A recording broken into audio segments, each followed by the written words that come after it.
You work hard. You show up every day. But somehow, your bank account never seems to reflect all that effort.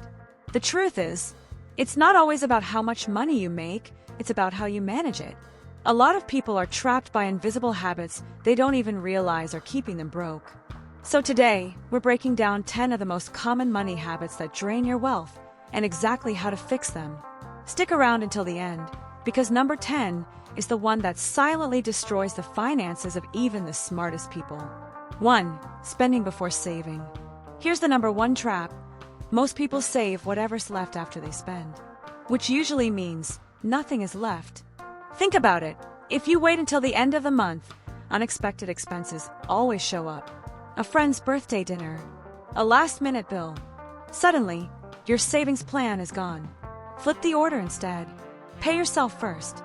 Set up automatic transfers into a savings or investment account the moment your paycheck lands. Even if it's $50, automation makes it non-negotiable. Here's an example. If you save just $200 a month starting at age 25, with average market returns, you'd have over $500,000 by retirement.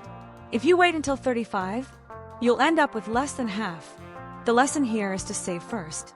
Spend later. 2. Living on credit cards. Credit cards can be useful tools or financial handcuffs depending on how you use them. If you're using them to cover basic living expenses, you're definitely living beyond your means. Let's say you carry a $3,000 balance with a 20% interest rate.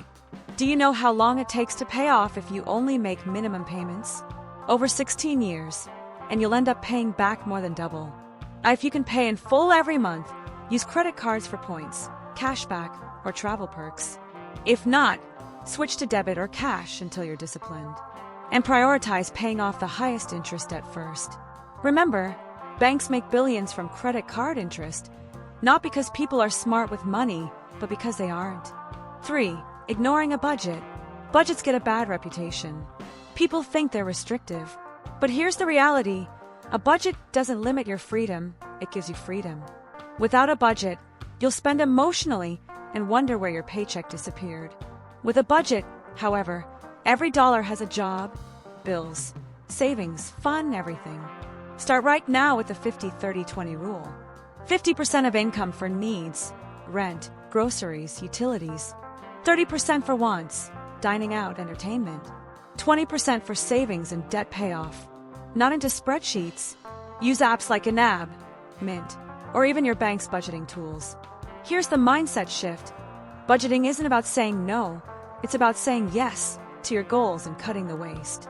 Check out my video on the 50-30-20 budget trick for a detailed guide. 4. Lifestyle creep. You get a raise. Suddenly, the old car isn't good enough. You upgrade your apartment. You eat out more. That's lifestyle creep, and it's why people earning six figures still live paycheck to paycheck. For example, if you increase your income by $10,000 but also increase your expenses by $10,000, you're financially the same as before, except now you have nicer stuff and bigger bills. When your income goes up, lock in your lifestyle for at least a year. Take that raise and put it towards savings, investing, or debt repayment. Here's a powerful trick. Pretend the raise never happened. Redirect it automatically into a separate account. That way, your wealth grows without you even noticing. 5. Not having an emergency fund. Emergencies aren't if, they're when. Car repairs, medical bills, layoffs. Without a cushion, people turn to credit cards and loans, sinking deeper into debt. How do we fix this? Start with $500 to $1,000 as a quick buffer. Then aim for 3 to 6 months of expenses in a high-yield savings account. Think of it like this. An emergency fund isn't about getting rich. It's about buying peace of mind. Knowing you're covered in case of an emergency reduces stress and keeps you from making panicked, expensive knee-jerk decisions. 6. Keeping up with others. Comparison is the thief of wealth. We scroll through Instagram, see vacations, luxury cars, designer clothes, and feel pressure to match. But the reality is, most people are financing those lifestyles with debt. You see the highlight reel, not the credit card statement. Define your version of success instead. Ask yourself, do I want freedom or do I want to look rich? A $500 plane ticket To see family might bring more joy than a $500 designer watch. Wealthy people understand that the goal isn't to impress, it's to progress. 7. Relying on one income. Relying on one paycheck is risky. Lose that job, and your entire financial foundation collapses. The average millionaire has 7 streams of income. You don't need 7, but you should start building at least 1 extra. Here are some ideas.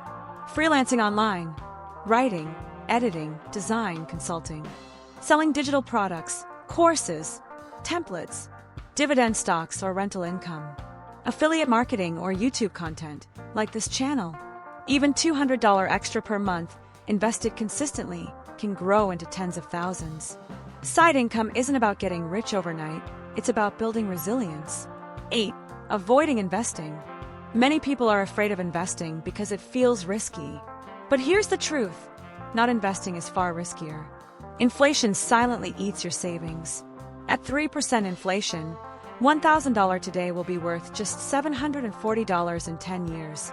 The only way to beat inflation is to make your money grow. Start with low-cost index funds or ETFs. I use retirement accounts like 401k or Roth IRA. Automate small, regular contributions. Invest $300 per month starting at 25, and by 65, you could have nearly $1 million.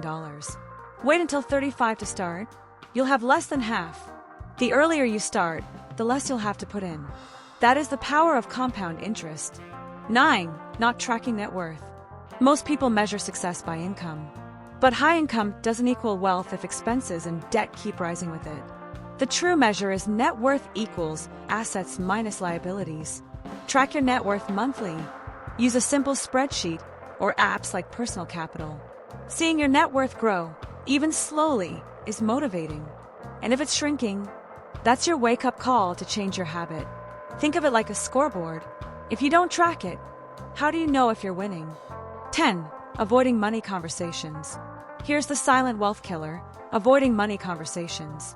Money touches every part of our lives and impacts our daily activities, and yet, most people would rather talk about almost anything else than their finances.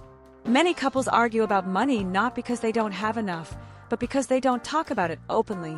One partner might be saving diligently, while the other is spending freely, and the tension builds until it explodes into conflict. Even for individuals, avoidance is just as dangerous. Some people never check their bank statements, skip looking at their credit card balances, or avoid logging into their investment accounts. The truth is, ignoring money problems doesn't make them disappear, it only makes them worse. Schedule a money date once a month. It doesn't have to be complicated or stressful.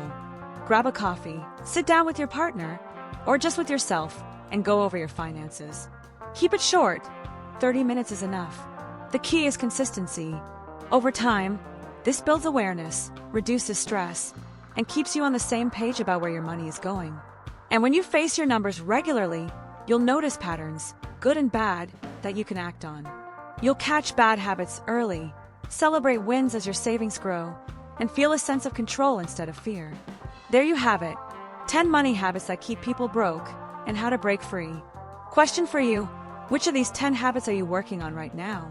Drop it in the comments. I'd love to hear your thoughts. And if you found this helpful, hit that like button, subscribe to Passive Vault, and check out my other videos for practical tips to save, invest, and build wealth. Remember, wealth isn't about how much you make. It's about what you do with what you have.